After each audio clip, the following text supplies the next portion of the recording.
Boa noite. Quero começar aqui nosso debate sobre a resistência negra no Paraná e queria lembrar dois poemas. Um poema do Solano Trindade, chamado Navio Negreiro, e outro, Vozes Mulheres, da Conceição Evarista.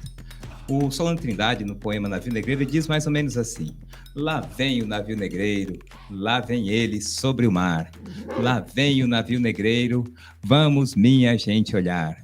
Lá vem o navio negreiro por terras brasilianas. Lá vem o navio negreiro trazendo carga humana. Lá vem o navio negreiro cheio de melancolia. Lá vem o navio negreiro cheinho de poesia. Lá vem o navio negreiro com carga de resistência. Lá vem o navio negreiro cheinho de inteligência. Caros e caras web espectadores, sejam muito bem-vindos ao primeiro Diz que Diz Rita Lins, né, que é o podcast, o videocast aqui com a nossa pré-candidata a deputada estadual pelo Paraná, pelo estado do Paraná. E aqui nós temos esse espaço maravilhoso para conversar sobre várias pautas, né? E a primeira delas, a gente tem a honra de contar com a participação aqui do professor Aparecido Vasconcelos, que também é contador de histórias, é multi-instrumentista, então uma pessoa sensacional, começou com esse registro maravilhoso, né?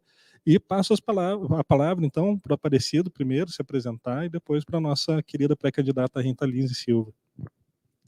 Olá, sou Aparecido Vasconcelos. Como o Douglas já falou, sou prof do Estado, sou contador de história, gosto um pouco do violão e gosto muito também de pesquisar a resistência do povo africano no Paraná, porque esse é o meu lugar de fala e acho importante a gente trazer esse debate e dizer que a gente está aqui por uma questão de resistência, né? A gente ajuda a construir a história do Paraná, tanto questão cultural, questão de trabalho, e principalmente a identidade africana, né? Ela está desde o começo da história do Paraná, marcada no primeiro momento com o processo de escravização, mas a gente olhando toda a história, é uma história marcada pela resistência, pela arte, pela intelectualidade, e é isso, a gente vai conversar um pouco sobre esse momento de resistência e da beleza da cultura africana que está aqui. Excelente, Rita. Boa noite a todas e todos que estão aí nos ouvindo. Muito obrigada pela presença. Cido, é um enorme prazer estar com você, dividindo esse espaço, também ao lado do nosso grande amigo Douglas Lopes. Estou aqui ao lado dos professores, né? E Cido, me veio aqui o seguinte, né? Cido Vasconcelos.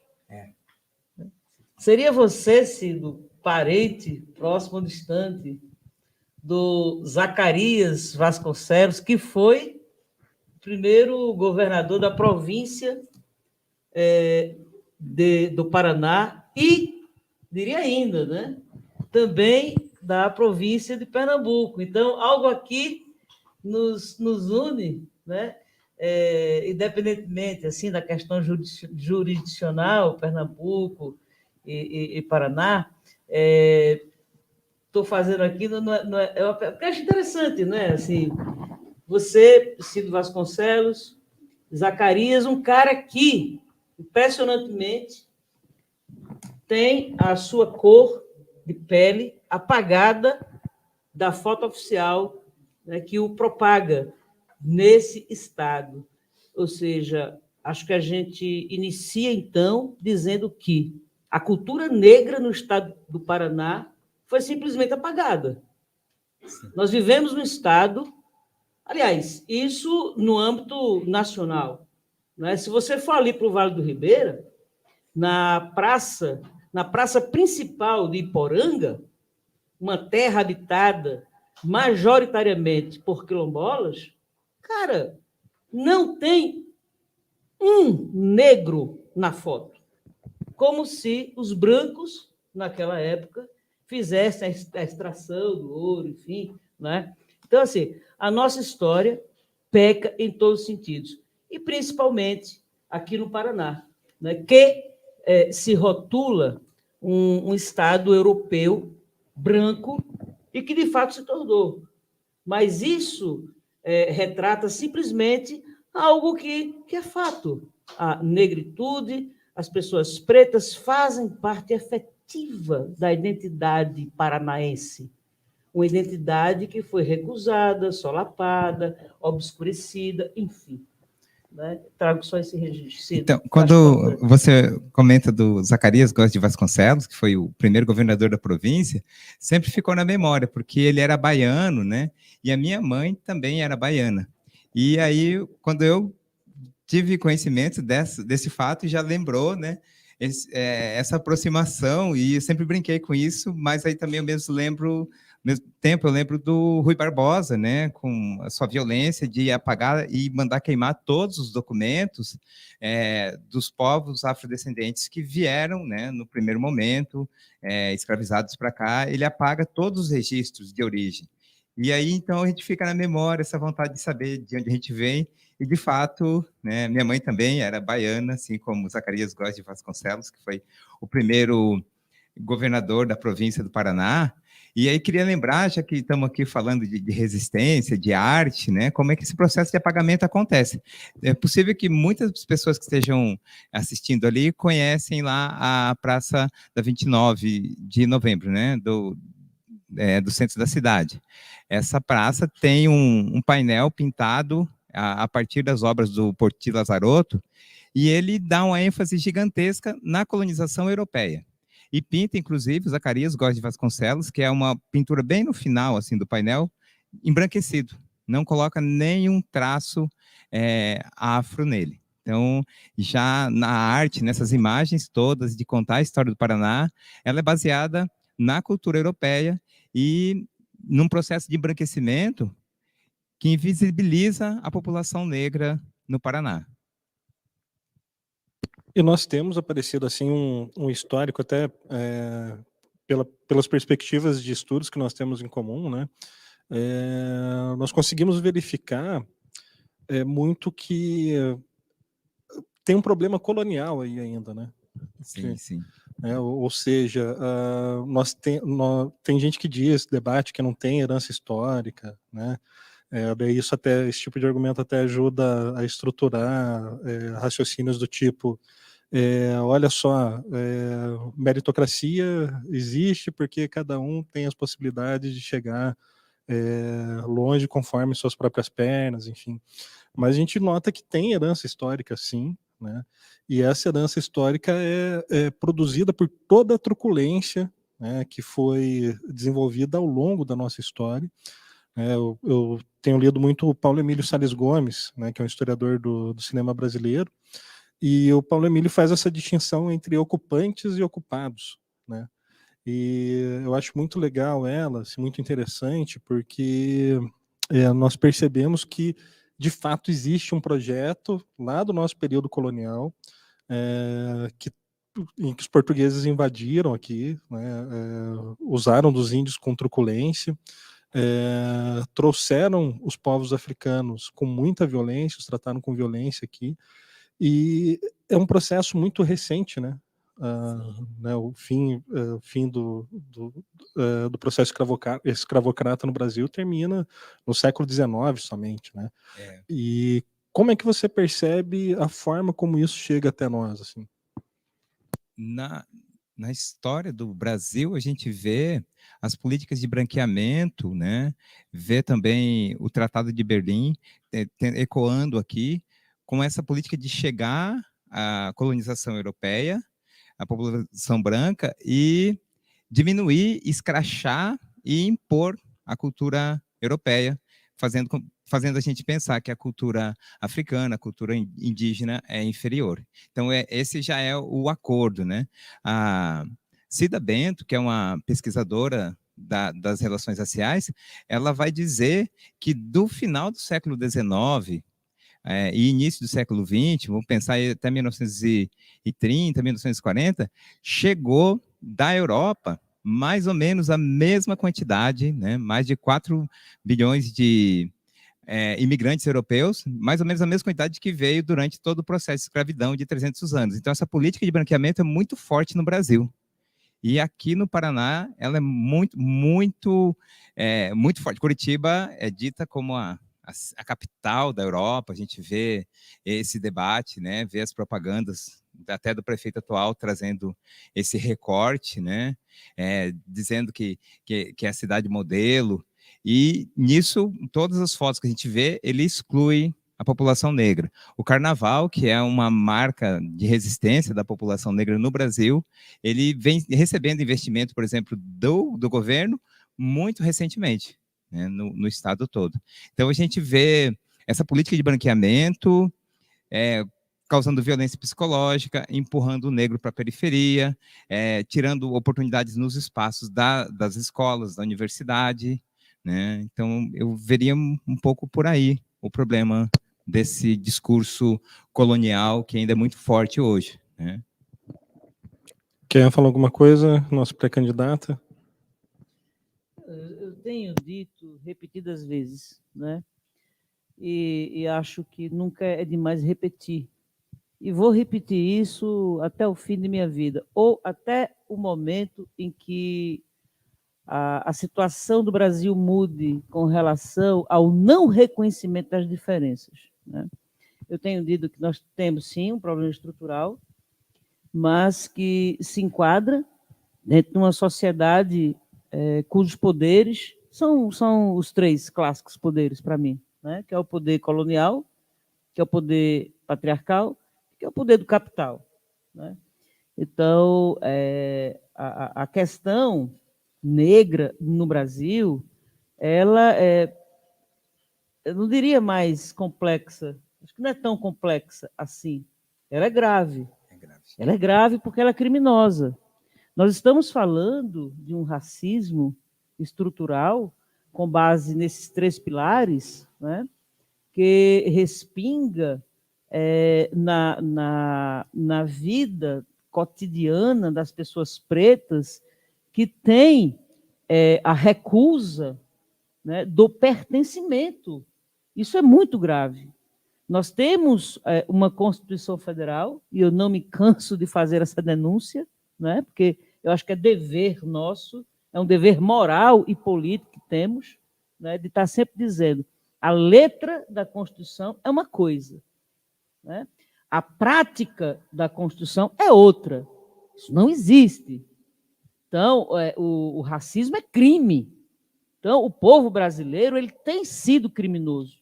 O povo paranaense, claro, eu estou dizendo dessa forma, é uma expressão de ordem genérica, né? Eu não estou aqui generalizando, assim, eu não posso trazer uma fala dessa particularizando, eu tenho que falar de uma forma genérica, para dizer que, quando eu digo, no início de uma fala, no início de uma conversa com você, Cido e Douglas, que o próprio governador da província teve a sua pele, né, apagada, já se diz tudo, não é?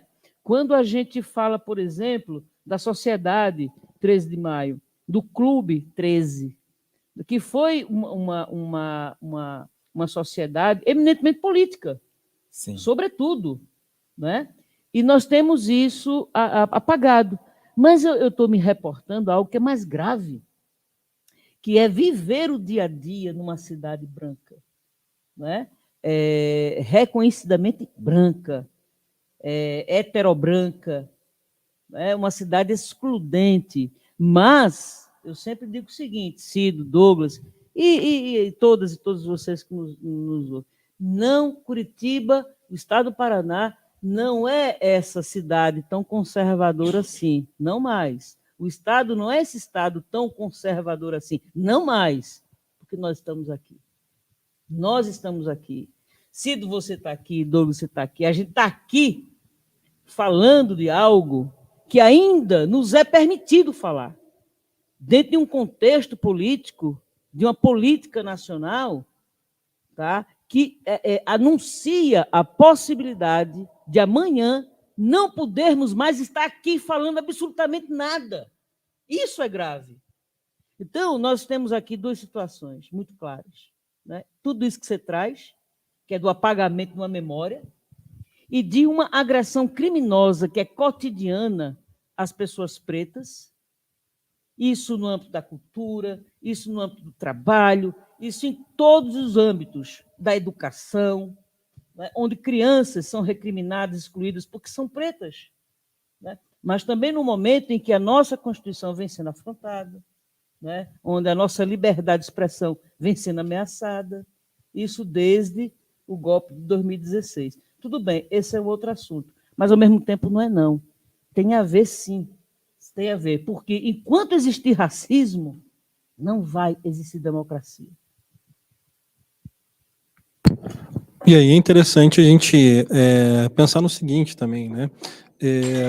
Diante desse contexto de turbulência, de truculência, de caçada dos direitos, de caçada das pessoas, né?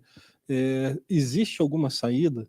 E daí eu já direciono essa reflexão de vocês por meio do âmbito da cultura, né? Do quanto a cultura é importante nesse sentido. Então a gente tem aqui o Aparecido, que é professor, contador de histórias, né? Multi-instrumentista, e é muito interessante fazer uma reflexão do papel da cultura enquanto uma possibilidade de humanização e de saída desse cenário, né?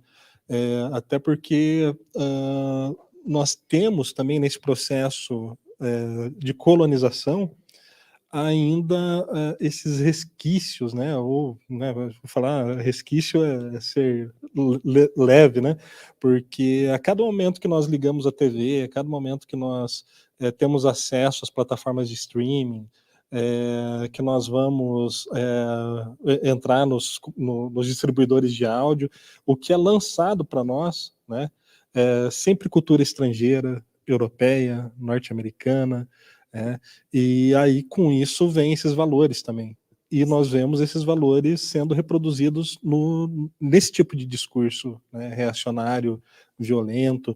E daí seria bacana, né, fazer uma reflexão acerca da importância da cultura para a desconstrução disso, né? Muito importante pensar a cultura. Eu comecei dizendo que queria ler um poema da Conceição Evaristo, né? E é muito pertinente ler ele nesse momento aqui, Vozes Mulheres. Ele diz mais ou menos assim, ó. A voz de minha bisavó ecoou criança nos porões do navio, ecoou lamentos de uma infância perdida. A voz de minha avó ecoou obediência aos brancos donos de tudo. A voz de minha mãe ecoou baixinho, revolta no fundo das cozinhas alheias, debaixo das trouxas, roupagens sujas, dos brancos pelos caminhos empoeirados rumo à favela. A minha voz ecoou ainda versos perplexos, de rima e de sangue e de fome. A voz de minha filha recolhe todas as nossas vozes, recolhe em si as vozes mudas, caladas, engasgadas nas gargantas. A voz de minha filha recolhe em si a fala, o ato, o ontem, o hoje, o agora. Na voz de minha filha se fará ouvir a ressonância, o eco da vida, liberdade. Pensar nessa saída pela cultura, pensar nos movimentos coletivos. Aqui em Curitiba tem a Rede das Mulheres Negras, né, que se articulam, que estão fazendo enfrentamento. Acho que tem pensar também em pessoas que representam a gente no campo da política, que possam trazer cultura, que possa trazer essa identidade, trazer os elementos de modo positivo, os elementos culturais da cultura africana, de modo a aumentar essa representatividade nos meios de comunicação, nos espaços de poder. Eu acho muito importante pensar essa saída, essa alternativa de enfrentamento por meio da cultura, porque vai atravessar as nossas identidades, né? Esse aí eu acho que é um caminho, né, que vai ter que articular com questões políticas, sociais, trabalho, e aí tem que ser coletivo, né? Acho que a saída é pensar a cultura e o coletivo de pessoas que nos representem. Eu acho que hoje é impossível a gente pensar quaisquer tipos de mudanças sem que seja fora da sociedade civil. A sociedade civil tem um papel fundamental em quaisquer processos de mudanças, né? Principalmente nesse sentido. Você vê, a minha experiência, a experiência que eu tenho tido aqui no Paraná desde 2018, bem mais relacionada a isso, aliás, no que se refere à minha relação com artistas, fazedores de cultura, e com a cultura, enfim, sim, enquanto cultura enquanto conceito mais amplo, né? Não só a cultura no que se refere ao acesso à cultura, né? Enquanto um direito fundamental, o direito humano, se a cultura for vista por aí, e que não significa só o acesso, né? Mas o reconhecimento dessa cultura viva, e não apenas, mas daquelas que a representa e que constitui, ou que deveria constituir a identidade paranaense, já que a gente está falando aqui do Paraná. Né? Então, assim, de forma mais específica, Cido, isso que você traz é bem importante, porque, por exemplo, não existe no Paraná uma lei estadual bem específica, né? No que se refere à inserção das pessoas pretas aos editais, tá? Culturais, aos editais artísticos, culturais, promovidos, né? Publicados, enfim, seja pela Superintendência do Estado da Cultura, seja pela própria Fundação de Cultura da cidade de Curitiba, e até ousaria dizer, pelas demais fundações, enfim, existentes nas demais cidades do estado do Paraná. Acho que as pessoas pretas, neste momento, né, porque quando você vive o problema da falta de reconhecimento, ou seja, a problemática do não reconhecimento, você não vai poder falar inclusão e nem exclusão. Você só exclui aquele que já é reconhecido. Não há exclusão e nem há inclusão. O que há é não reconhecimento e ponto final. É disso que a gente está falando, percebe? Então, eu estou dando aqui um exemplo, Douglas, dentro do que você falou, só que de uma forma mais propositiva, no sentido de incluir, porque não adianta a gente falar em cultura, essa cultura que humaniza, essa cultura que nos aproxima do outro, essa cultura que nos ressignifica, essa cultura que constrói e solidifica a nossa identidade, essa cultura que nos expõe, que nos para além do nosso estado, essa cultura que nos caracteriza. Essa cultura que nos caracteriza, ela é feita por pessoas. Ela é feita por cidadãos e cidadãs que estão aqui, nesse estado, e há séculos, né? Essa cultura da qual falamos, ela está presa fundamentalmente às pessoas que a produzem. Então, eu estou falando aqui, cara, de uma série de campos assim, que envolve, por exemplo, a cultura dos povos de terreiro, por exemplo. Você tem algum edital aí para, né? E quando a gente fala em povos de terreiro, não está dizendo que povos de terreiro é uma cultura limitada a entretenimento. Não. A cultura dos povos de terreiro é algo que se estende a uma necessidade afetiva de dizer nós somos Brasil. Nós somos parte de uma história, sabe, secular, que tem que falar, tem que ser presença, tem que ser reconhecimento. Agora, para isso, é preciso uma luta aliada, Cido. Aí é quando você fala a palavra mágica, aliada, luta, que tem que ser travada no bojo, ali no centro da sociedade civil. Porque é onde a gente constrói leis. E a gente tem que sempre reforçar isso, Douglas, porque quando eu proponho, por exemplo, uma política de Estado, né, porque eu acho que as políticas devem ser consideradas não como políticas governamentais, mas como políticas de Estado, imbatíveis, que tenham, de fato, efetividade, né, que sejam, de fato, valoradas, aliás, reconhecidas enquanto valor e valoradas, portanto. Né? E quando eu digo isso, trazendo a ideia de uma política afirmativa, de cotas mesmo, né? Porque tem muita gente que é contra cota, porque é cota. Não, é necessário sim, é necessário, é urgente e emergente. Né? Então, é por aí que eu vejo assim, a cultura como deve ser vivenciada, né? Comentada, discutida. não apenas do ponto de vista contemplativo, mas também do ponto de vista propositivo, né? E aí, mais uma vez, eu me reporto àquilo que eu sempre digo, e vou dizer até o fim, né? Que o direito é um instrumento de luta e a gente deve usar dessa forma, né? Para amparar aqueles que precisam. Esse problema da meritocracia, né, contra a política de cotas, me lembra muito essa situação de que o branco esquece que ele ganhou terra para construir fazenda, né? As primeiras universidades foram feitas no Brasil, Universidade Federal, que tem a primeira engenheira negra, né, formada aqui, Nedina Alves Marques, mas ela foi uma, né, entre vários homens brancos que ganharam cota. A gente lembrar... Eu morei na Casa do Estudante e a gente ouvia algumas conversas que teve um momento que a Casa do Estudante era para os filhos dos fazendeiros do interior que vinham para cá.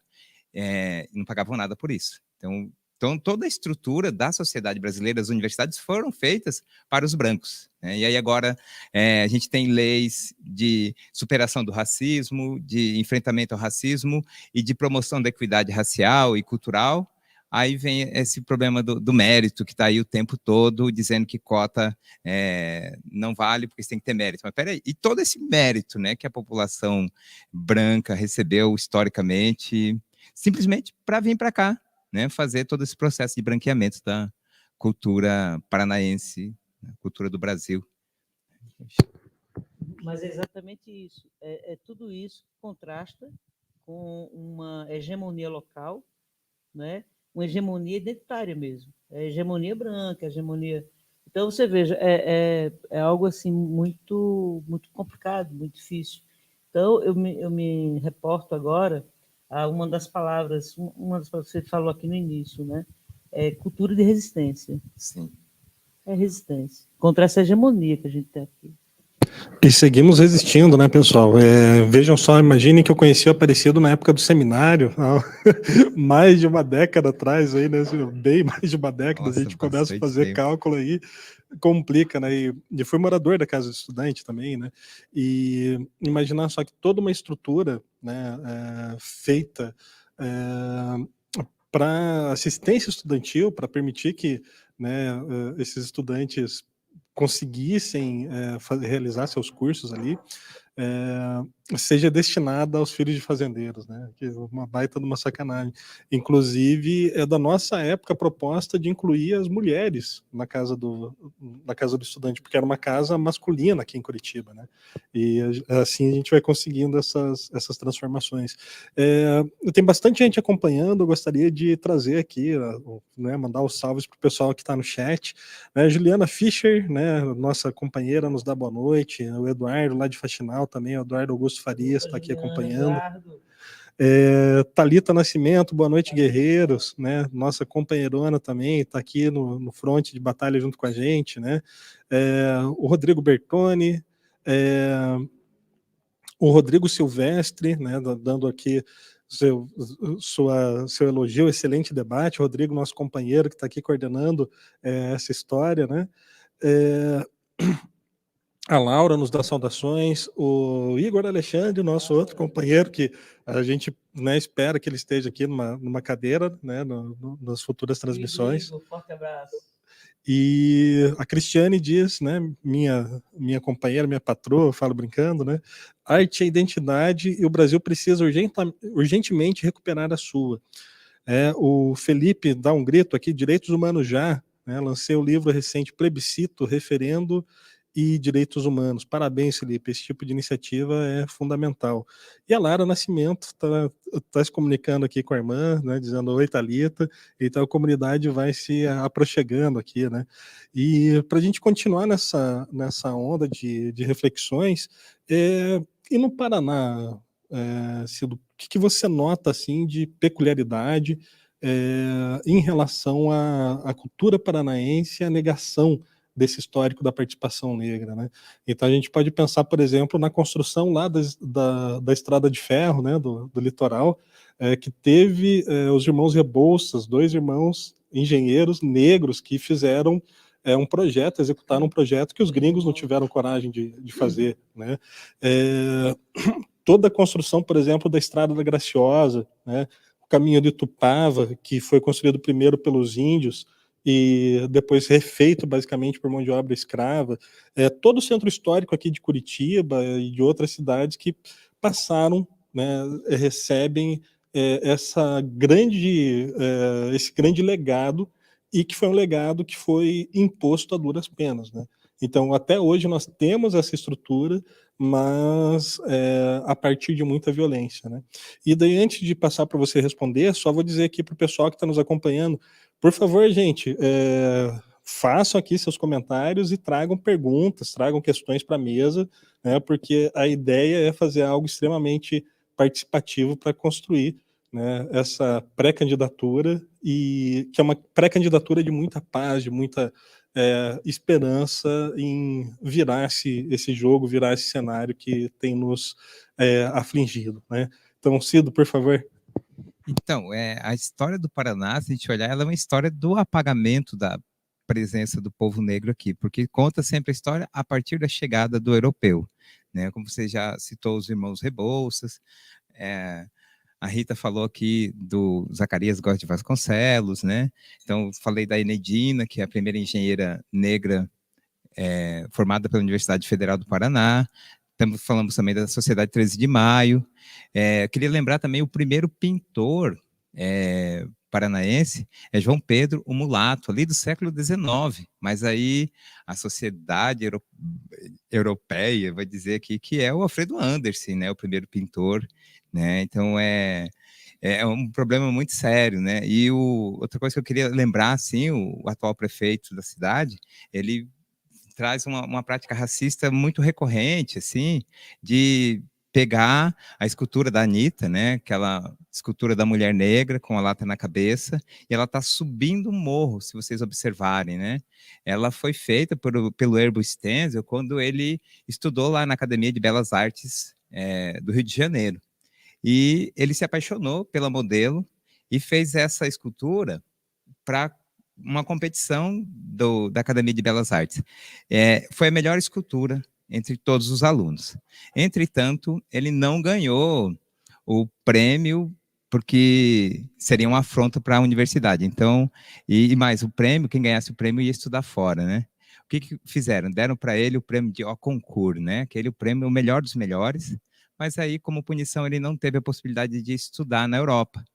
E a escultura que ele faz essa denúncia de que é essa pessoa negra que desce o morro para ir buscar água, porque o morro não tem saneamento básico no Rio de Janeiro, né, nesse período. E aí o Rafael Greca esquece toda essa história, esquece da importância dessa pessoa que está esculpida ali, e esquece da importância, inclusive, do Erbo Stenzel, e joga o nome Maria Lata d'Água, né? Então, é um problema muito sério isso, a gente vê essa política recorrente o tempo todo acontecendo no estado do Paraná. Então, se a gente for citar que tem vários exemplos, por exemplo, a igreja dos Pretos do Rosário, do centro da cidade, é a igreja mais antiga, mais importante da história, mais antiga, inclusive, que a catedral, né, que é a Igreja Nossa Senhora da Luz também, e ela era feita por negros, e eu queria só trazer um contexto ali, que é bem importante falar com vocês, assim, que, imaginem só, nesse tempo os padres recebiam, né, muito para rezar missa, então os negros que construíram a igreja tiveram dinheiro para construir essa igreja e contratar engenheiros, arquitetos para construção, muito antes do que a cidade, né, de Curitiba, então, porque depois vem a catedral, muitos anos depois, né? Então, e aí o que acontece? O povo negro que rezava ali é jogado lá para outros cantos da cidade, então isso é um problema muito sério de pensar, né, essa estrutura, e pensar também que, outra coisa que eu queria dizer é que a história de Curitiba, agora quando eu fico sabendo essas coisas, eu fico muito indignado, assim, porque a história de Curitiba, do Paraná, ela só conta a questão da escravidão, né, de que o negro veio escravizado. Mas a gente vendo materiais mais sérios, antigos, vai mostrar vários registros de que vieram muitos negros para trabalhar como pessoas livres para construir suas vidas aqui, mas também tinham que se submeter ao processo de estar sempre vinculado a um fazendeiro, a um dono de negócio, para não ser vitimizado, né, não ser vítima de todo o processo violento da escravidão da época.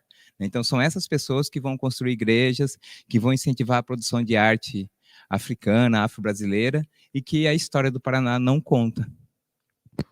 Excelente. Antes de passar para a Rita, né, eu vou trazer aqui, tem mais gente chegando no chat, inclusive a Lourença, companheira do Cido, né?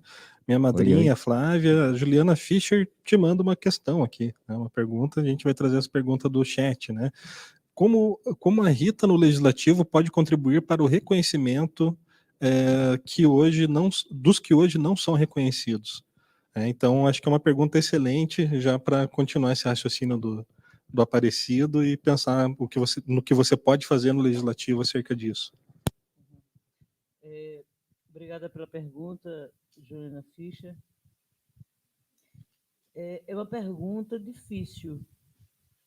Aliás, é uma excelente pergunta, mas não tão fácil de ser respondida, porque ela é bem abrangente. Existe um grau de complexidade nisso. Mas eu diria o seguinte, tá?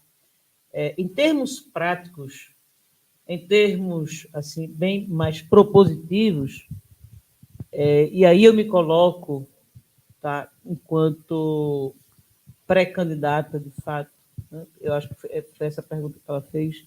Enquanto legisladora, o que você faria dentro de um plano geral para incluir, né, as pessoas, né? Então, eu acho o seguinte, a gente primeiro tem que diagnosticar a realidade do Paraná. Nós temos que conhecer, primeiramente, a realidade concreta, aquilo que de fato existe, né? E isso implica nas nossas próprias riquezas naturais, que não, quando eu falo em natural, eu não falo numa riqueza natural como a palavra natural significa. Tem um outro significado aí. O natural, no que se refere, por exemplo, aos saberes, né? Porque nós temos aqui, no contexto do Estado do Paraná, e não apenas, evidentemente, comunidades tradicionais, completamente, eu diria que, talvez completamente seja uma força de expressão, mas eu vou ficar com a força de expressão dizendo que, praticamente, inacessíveis. Inacessíveis porque não reconhecidas. Então, antes de propor, efetivamente, propor propostas, mas propor questões mais resolutivas, mais, né, partir para um empreendimento de fato propositivo, a gente tem que conhecer essas realidades concretas. Tem uma realidade concreta que eu reconheço, que passa, por exemplo, pela falta ou apagamento da cultura popular, né? Porque a gente acaba remetendo praticamente tudo à questão cultural, se compreendermos a cultura de uma forma ampla, não apenas restrita ao labor, não apenas restrita à própria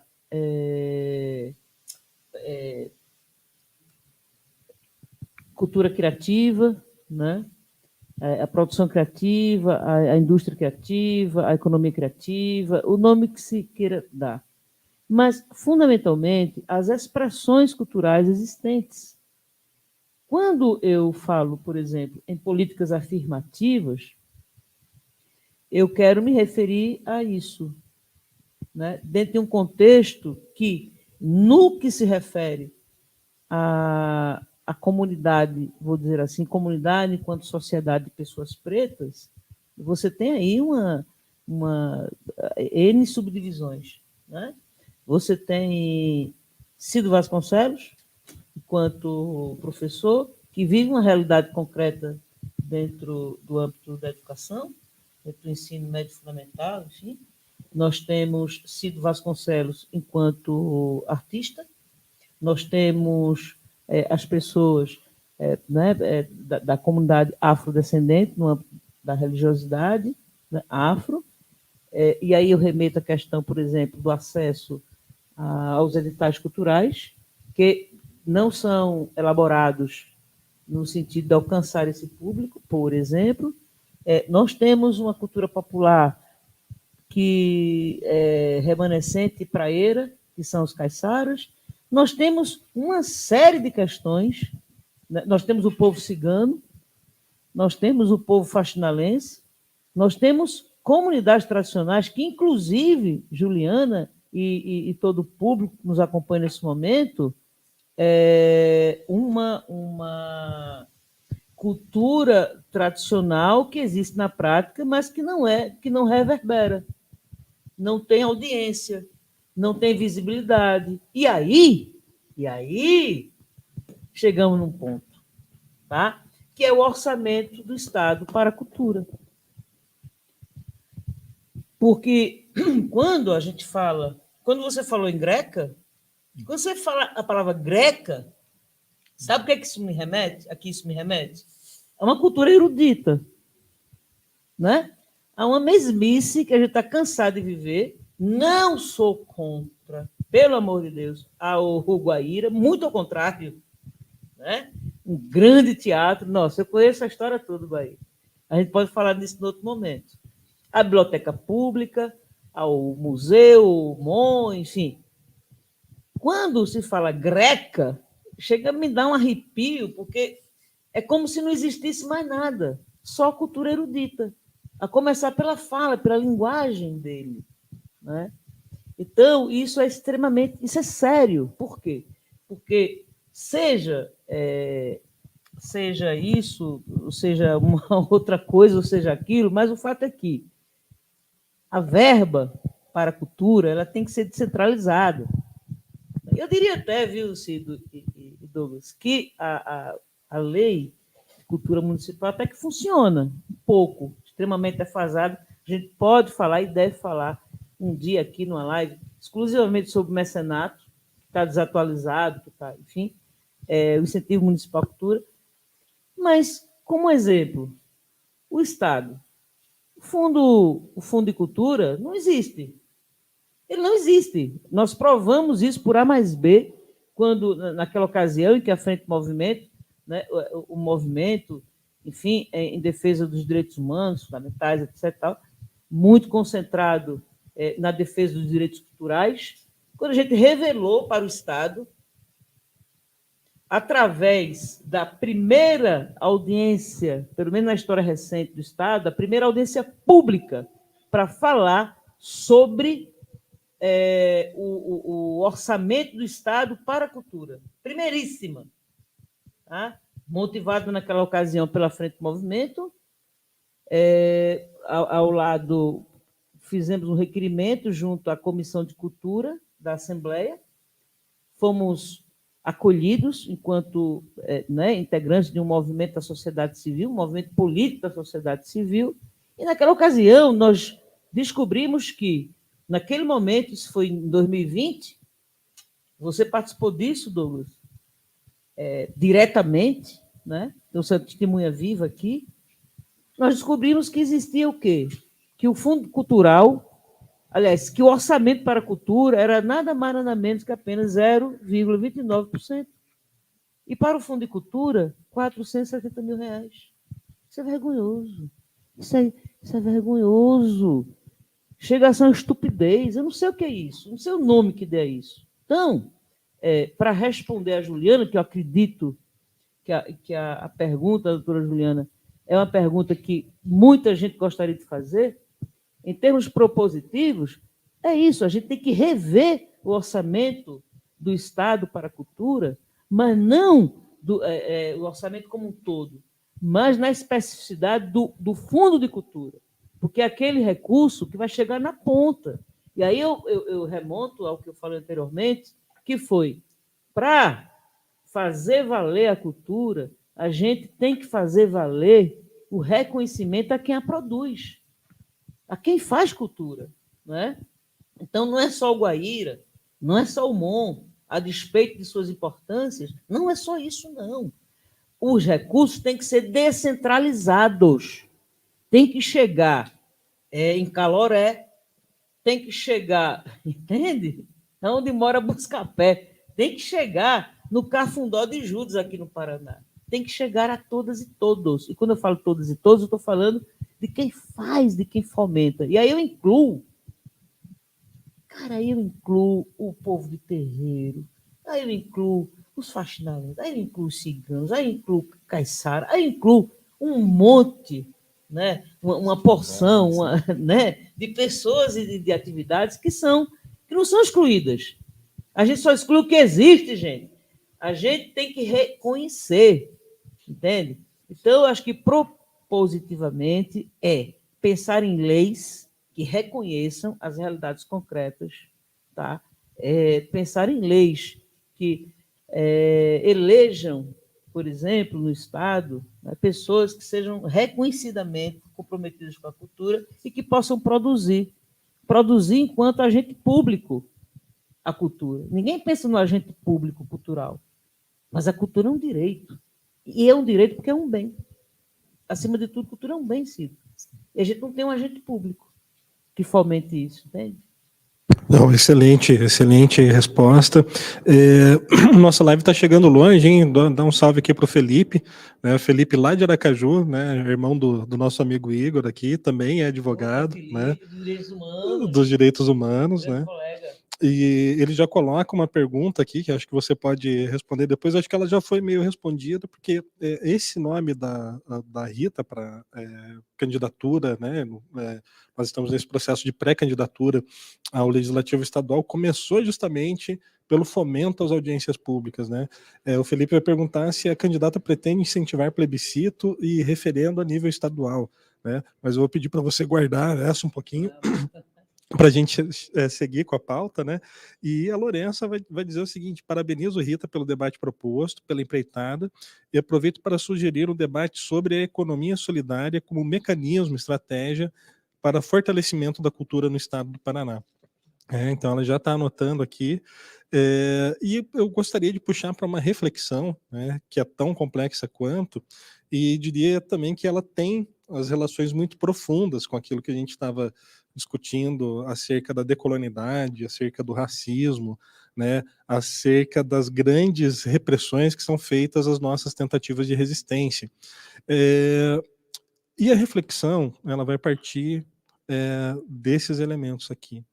Nós tivemos, né, há algumas semanas, uma chacina no interior do Paraná, realizada por um PM que matou a mãe, né, matou os filhos, matou o irmão e mais 2 pessoas aleatórias na rua, né? Então isso foi feito pelo policial militar Fabiano Júnior Garcia, né, de 37 anos, lá na cidade de Toledo e Céu Azul, no oeste do Paraná. Eu gostaria também de lembrar aqui sobre o que aconteceu em BH, né? Em BH, na semana passada, a Polícia Militar também rendeu um suspeito, enfim, levou ele para trás de uma Kombi e executou. Então, como que a PM não precisa ser discutida, né? Aí a gente tem uma questão bastante complicada. E trazendo para novos eventos do infeliz caso, né, do Marcelo Arruda, que foi assassinado na sua festa de aniversário, né, uma festa privada, né, uma festa com os amigos, com os familiares dele, enfim. Nós temos um novo episódio acerca desse caso, né, que infelizmente o vigilante Claudinei Coco Sparcini, de 44 anos, que também é um dos diretores da Associação Recreativa Esportiva Segurança Física de Itaipu, né, também foi assassinado. Né, então era ele que cuidava do monitoramento das câmeras de violência, das câmeras do lugar. E daí eu gostaria de compartilhar um gráfico aqui com o público, acho que está no celular da Rita, a gente pode compartilhar com o Cido também, sobre a questão da violência política, que inclusive essa semana a gente ouviu o Bozo fazendo um discurso com uma escalada sobre isso, né, em relação a ameaças à democracia, a questionamento fuleiro, falso, né, acerca da legitimidade do nosso processo eleitoral, das urnas eletrônicas, aquela baboseira que ele sempre fala. Então vocês devem estar já aí vendo os gráficos, e daí em 2019, só para fazer uma relação no que diz respeito à evolução do número de casos de violência contra lideranças políticas, em 2019 nós tivemos, no primeiro trimestre, ali 64 aliás, 62 casos de violência, né? Em 2020, no quarto trimestre, estou citando o gráfico aqui só o último trimestre de cada ano, né? Em 2020, no caso das eleições, a gente teve 240 casos de violência contra candidatos. Começou com 88 no início do ano, 86 no segundo trimestre, 124 no terceiro trimestre e 240, né, no quarto trimestre, que bateu ali com as eleições. Em 2021, nós tivemos uma estabilidade, né?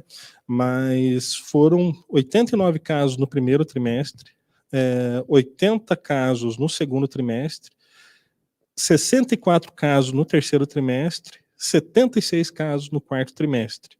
Em 2022, nós já tivemos um aumento no primeiro e no segundo trimestre, né, de violência política, em que no primeiro nós tivemos 113 e no segundo trimestre nós já tivemos 101. E esse caso do Marcelo Arruda, que tem esse novo desdobramento, foi muito acentuado, né? Ele é muito forte e a gente nota aí uma queima de arquivo, enfim. Então, gostaria de passar a palavra para vocês. Veja, desde o início dessa contagem, né, em 2019, alcançamos a marca de 1.209 casos. Então, assim, houve uma evolução desse gráfico e eu chamaria atenção, né, para o quarto trimestre de 2020, que houve um acentuado número de casos, um acréscimo de casos. E eu quero chamar a atenção para a repetição disso agora. Então, nós fomos testemunhas de um golpe parlamentar em 2016. Nós presenciamos, nós conseguimos ver como tudo isso foi articulado, né?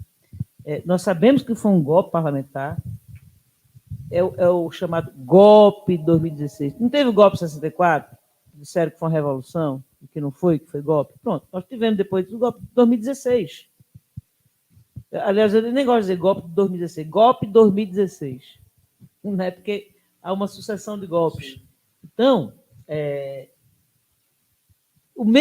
esse mesmo clima, esse mesmo sentimento, tá, de desfazimento da sociedade, que tem a ver com um projeto de poder, de aniquilação mesmo do outro, né, que se configura dentro de um contexto de necropolítica, esses gráficos, a importância desses gráficos, Douglas, Cido e todos que nos acompanham nesse momento, tem a ver com uma realidade concreta de não aceitação dessa resistência, né, que a gente tenta não, que a gente faz, né, com resiliência, inclusive. Então, esse número ele tende a aumentar agora por conta justamente dessa tendência, que é essa reação, essa não aceitação de que o Brasil tem que mudar. Porque nós temos o quê? Nós temos aqui, historicamente, um país que vive, não vou nem falar do país pré-ditadura, né? Porque o país já nasce dentro do contexto de golpe, né? A república nasce de um golpe, mas isso não significa que, filosoficamente, a república signifique isso. Muito ao contrário. Nós precisamos reatar os laços com a república, mas esse reatar de laços passa fundamentalmente pela reaquisição de nossa própria bandeira, que foi sequestrada. Isso é muito simbólico e tem importância, pelo menos para mim, muito importante. Assim, tem uma grande importância, aliás. Desculpa. Tem uma grande importância, porque é disso que se trata. Só que a fase pré-eleitoral, que é essa que nós estamos vivendo, já está sendo marcada por isto, né? Por todo esse quadro que você, Douglas, acabou de retratar, não é? Que as pessoas remetem a um crime político, e aí vem a delegada e tal, e diz não é crime político, e tem essa confusão com relação ao conceito de crime político. Eu não diria que fosse interessante agora trazer esse conceito de crime político, mas vocês podem verificar aí o artigo 102 da Constituição Federal, né? Também dá uma lida lá no artigo 5º. Existe, claro, um conceito de crime político, que está relacionado à segurança nacional e não apenas, mas a gente tem que começar a pensar o Brasil não só à luz da normatividade, entende?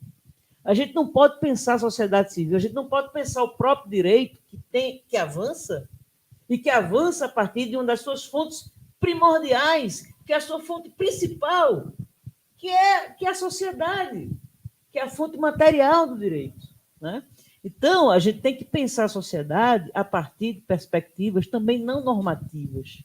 E dentro dessa perspectiva de não normatividade, eu diria que o assassinato de Marcelo foi sim um crime político. Não aquele crime político rotulado no Código Penal ou na própria Constituição Federal. Não. É um crime político que se assemelha, inclusive, ao crime político praticado agora, recentemente, por Bolsonaro, que é mais uma de suas afrontas diretas e contumadas à Constituição Federal. Isso nos atinge diretamente. Então, o homicídio, o assassinato, a execução sumária de Marcelo foi, sim, motivada, né? Teve uma motivação política, e essa motivação ela é muito clara. Ela faz parte de todo um método bolsonarista de eliminação do outro, sim. Bolsonaro tem que terminar o seu mandato, e eu voto pela... Você sabia que eu sou muito mais o não impeachment? Impeachment, sim, enquanto bandeira. Mas a gente tem que ganhar desse camarada na urna, nas urnas, entende? E ele tem que sair do Planalto algemado, porque crime político é esse. E é esse tipo de crime político que motiva esse tipo de crime doloso, né, com requintes de crueldade, que foi a execução de Marcelo. Então, para mim, está muito claro. A sociedade brasileira, nós, cidadãos e cidadãs, a gente tem sido vítima, sim, de um crime político. Nós somos vítimas de uma sucessão de crimes políticos, né? É um concurso de crimes. Então, Bolsonaro é isso, é um agente criminoso que tem que ser retirado de lá por nós, nas urnas, tem que ser eliminado, mas dessa forma, legítima, né? Porque esses crimes que vêm sendo perpetrados, e aí o gráfico vai aumentar, sim, já está aí. É por conta dessa motivação. É isso que não pode mais. A gente tem que dar um basta e dizer, sociedade civil, sim, vamos à luta. E ir à luta começa pelo princípio do não ter medo. A gente não pode ter medo. Vou estar sempre reforçando isso, a gente não pode ter medo. Nada de medo. A gente tem que ter coragem. Nós somos coragem. Nós somos coragem. A gente só muda o Brasil com coragem. Excelente, Rita. E daí eu gostaria de, né, para a gente avançar um pouco, né, e agradecendo também a todos os nossos espectadores aqui, nossos web espectadores, dizer que o Diz que Diz ele também estará em todos os distribuidores de áudio, então Spotify, Google Play. Então você vai encontrar essa nossa prosa aqui em vários lugares. Eu vou pedir o engajamento de vocês, que é muito importante para essa pré-campanha que está começando agora, né? Então curta, compartilhe no YouTube, né? No Facebook, no Instagram, a gente também está fazendo transmissão. Então nos ajude a repercutir esse material e venha somar-se a gente nessa discussão, né, na construção desse mandato da esperança, né, da coletividade e dos afetos, né? Eu gostaria de perguntar para o Aparecido, né, pedir para ele fazer uma reflexão também acerca da violência política e perguntar se o Patativa do Assaré teria alguma coisa a dizer a respeito disso, né? Será que o povo tem que ficar intimidado com a violência?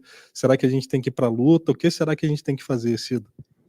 Então, pensando especificamente o povo negro, né, a gente vê o índice de violência o tempo todo, violência policial, a violência psicológica, né, marcando a nossa existência no Paraná.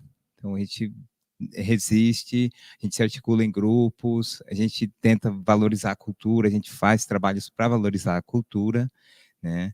E eu queria dizer assim, nesse momento difícil, né, a gente precisa se fortalecer em grupos, a gente precisa fazer esse debate, um debate democrático, porque a política fascista faz isso, né? Ela usa do medo e da violência, do ódio, para nos intimidar. Então, eu acho que é isso, se somando mesmo, a gente que está aí, que trabalha, que estuda, que vive, que está sentindo na pele o preço das coisas, que tem medo de falar por conta de toda essa violência fascista, eu acho que é hora da gente se articular e fazer essa mudança. E aí o Patativa, nosso Patativa tem um poema que eu gosto muito, e ele traz esse problema, lá em 78, acho que é o poema dele, que é o Brasil de baixo e Brasil de cima, né? Esse momento que nos lembra muito a ditadura, e podemos dizer realmente que isso que estamos vivendo é um estado de exceção. Então eu vou declamar para vocês aqui, Brasil de baixo e Brasil de cima, que ele escreveu mais ou menos assim: meu compadre Zé Fulô, meu amigo e companheiro, faz quase um ano que eu estou nesse Rio de Janeiro. Eu saí do Cariri imaginando que isso aqui fosse uma terra de sorte. Mas fique sabendo tu, que as misérias aqui do sul é essa mesma do norte. Tudo que procuro acho. Eu pude ver nesse clima que tem o Brasil de baixo e tem o Brasil de cima. Brasil de baixo, coitado, é um pobre abandonado. O de cima tem cartaz. Um do outro é diferente. Brasil de cima é para frente, Brasil de baixo é para trás. Aqui no Brasil de cima não há dor nem indulgência. Reino mais suave clima de riqueza e opulência. Só se fala de progresso, riqueza e novo processo de grandeza e produção. Porém, no Brasil de baixo, sofre a fêmea, sofre o macho a mais dura privação. No Brasil de cima festeja, com orquestra e com banquete, de uísque, dreia, cerveja, não tem quem conte os rodetes. Brasil de baixo, coitado, vê da casa despejado, homem, menino, mulher, sem achar onde morar, porque não pode pagar o dinheiro do aluguel. No Brasil de cima anda as trombetas em alto som, espalhando as propagandas de tudo aquilo que é bom. No Brasil de baixo, a fome maltrata, fere e consome, sem ninguém lhe defender, o desgraçado operário que ganha um pequeno salário que não dá nem para viver. Enquanto no Brasil de cima fala de transformação, indústria, matéria-prima, descoberta e invenção, no Brasil de baixo existe o drama penoso e triste da negra necessidade. É uma coisa sem jeito e o povo não tem direito nem de dizer a verdade. No Brasil de baixo eu vejo, na ponta das pobres ruas, o descontente cortejo de criança quase nua. Vai um bando de garoto, faminto, doente, roto, modo de caçar o que comer, onde os outros põem o lixo como se eles fossem bichos sem ter direito a viver. Essas pequenas pessoas, esses filhos do abandono, que vivem vagando à toa, feito cachorro sem dono, de maneira que horroriza, deitado pela marquisa, dormindo aqui e acolá, no mais penoso relaxo. É desse Brasil de baixo a classe dos marginais. Meu Brasil de baixo amigo, para onde é que você vai com essa fama de mendigo que não tem mãe nem tem pai? Não se aflige, não se afobe. O que com o tempo sobe, o tempo mesmo derruba. Talvez que ainda aconteça que o Brasil de cima desça e o Brasil de baixo suba. Sofre o povo privação, mas não pode reclamar, expondo as suas razões nas colunas de jornal. Mas tudo na vida passa, antes que a grande desgraça desse povo que padece se estenda, cresça e redobre. O Brasil de cima desce e o Brasil de baixo sobe. O Brasil de baixo subindo, vai haver transformação para os que vivem sentindo abandono e sujeição. Se acaba a dura sentença e a liberdade de imprensa vai ser legal e comum. Em vez desse grande apuro, todos vão ver no futuro um Brasil de cada um. Brasil de paz, de prazer, de riqueza todo cheio. Mas que os donos do poder respeitem os direitos alheios. Um grande e rico país, muito ditoso e feliz. Um Brasil dos brasileiros, um Brasil nacional, um Brasil de cada qual, sem monopólio estrangeiro. E viva Lula, viva PT, né? E fora Bolsonaro. Fora Bolsonaro, né? Sei que a galera de casa só pode estar aplaudindo, a gente não sabe quem, né, celebrar mais, o Patativa ou o Cido, né? Brasileiro, política tem que ser feita, de fato, de baixo para cima, e não de cima para baixo. E é nesse país, Felipe, e todas e todos, que a gente pode, sim, no âmbito estadual, brigar, sim, por referendo, plebiscito. Sabe por quê? Isso significa nada mais, nada menos que soberania popular. E é disso que a direita, e é disso que os fazedores do não-Brasil, né, têm medo, que é da nossa soberania, que é da nossa fala, da nossa força, motivada pela nossa agonia. E a gente vai chegar sim, porque a gente é o Brasil de baixo, que vai lutar, e já está lutando contra esse Brasil de cima, porque Brasil de cima não tem lugar para você, não. A gente aqui é liberdade, é democracia, é direitos humanos. A gente aqui é o povo falando, é o povo querendo ser reconhecido, querendo vida. E eu terminaria dizendo o seguinte: não a esse governo de morte, porque a gente precisa disso, de um país de vida, com muito amor, esperança, troca de afeto. Vamos multiplicar afeto. Esse é o discurso do momento. Ou seja, não a morte. Excelente, né? A gente tem retornos aqui da Zoraia dizendo grande Cido, né? O Rodrigo falando maravilhoso, e a Thalita, né, coadunando, né, com essa nossa força, essa nossa energia aqui que está muito boa. Rita é representante dos coletivos, nada como dar voz a quem vive a realidade concreta, né?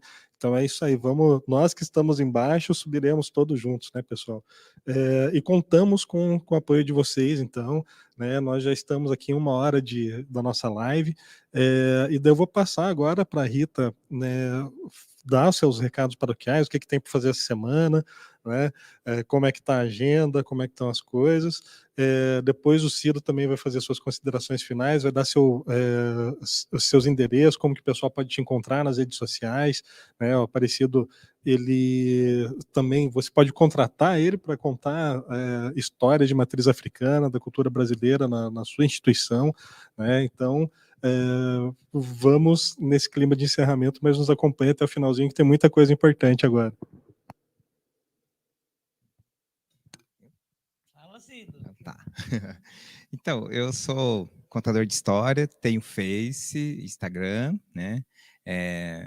Cido Marchetaria, @gmail.com. Então, lá, Cido Vasconcelos, tanto no Instagram quanto no Face, vocês conseguem me encontrar.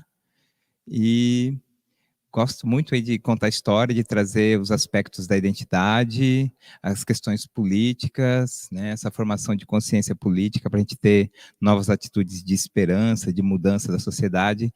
Eu acredito que a cultura contribui muito nesse movimento, nessa mudança. A gente consegue mexer na estrutura por meio da cultura e por meio das nossas ações coletivas. Então é isso, gente. Quero agradecer imensamente aí o convite da Rita, do Douglas, de toda a equipe, e agradecer também aí a atenção de vocês, escutando a gente.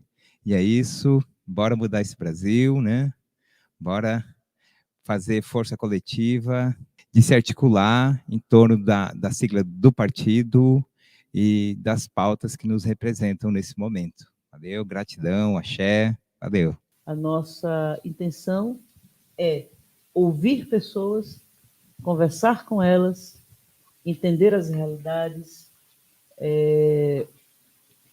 dialogar, né, com personalidades, com pessoas, com artistas, com pessoas ligadas a diversas áreas, né, do conhecimento, áreas que podem traduzir todo um arsenal, né, de problemática que permeia o nosso Estado, também o nosso país. Eu acho que a gente não pode mudar nenhuma situação fora do debate, fora da reflexão.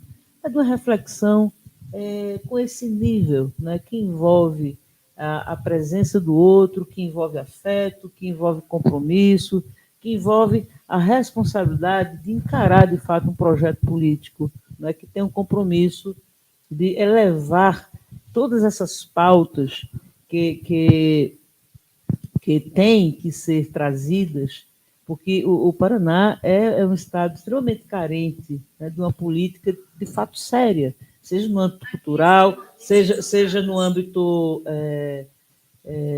educacional, seja no âmbito da própria justiça, do acesso a ela, enfim. Nós temos muito o que fazer. Acho que esse espaço, Douglas, Cido, converge para isso, né? Mais de qualquer outra coisa. Eu acho que a gente tem que abrir espaços para estar debatendo. Eu agradeço extremamente a presença de todas e todos aqueles que estão aí, aqueles que estão nos ouvindo até agora. Foi um papo extremamente rico. Vamos fazer isso, vamos fazer política de baixo para cima, porque é dessa forma que a gente pode enxergar, né, de fato, o estado de fato, que hoje é de exceção. E o nosso compromisso aqui é de transformar essa realidade para amanhã a gente poder viver aquela sociedade que a gente deseja para a gente, né, que é uma sociedade pacificada, uma sociedade com mais amor, com mais solidariedade, com mais empatia pelo outro, com mais, enfim, com mais sentimento de reconhecimento. Né? Acho que a gente está precisando disso, desse tipo de clima, né? A gente está precisando o quê? De humanidade. É isso. Excelente, excelente. Então é nessa proposta dessa gestão que abraça, que acolhe, que deixa todo mundo participar, que chama todo mundo, convida para todo mundo para participar. Eu vou chamando nossa equipe aqui, que está nos bastidores, para eles chegarem um pouco mais perto, que a gente vai terminar, fiquem atrás das câmeras aqui, a gente vai terminar com um grito que todo mundo já sabe que é, e você que está dentro de casa também nos ouvindo, grite junto conosco, né? Então vão chegando aí, pessoal. Eu só vou dar os recados finais, por favor, engajem. Colaborando voluntariamente. Isso. Para um projeto de política que se chama isso, cara, fraternidade. Olha, que estava lá na base da Revolução Francesa, hein? É isso que a gente tem que resgatar, esse espírito harmonioso e que também é de luta. Então engajem, compartilhem, curtam, compartilhem, né, no YouTube, Rita Lins e Silva, @Rita Lins no Instagram, no Facebook, Rita Lins e Silva, tá? E a gente vai terminar agora com vocês, dando aquele grito gostoso. Chega aí, Rafael. Chega aqui, Chega, Ana. Chega aqui, Vamos Ana. lá, e você de casa, grita junto com a gente. Vamos lá. 1, 2, 3 e... Fora Bolsonaro! Um abraço, gente. Diz.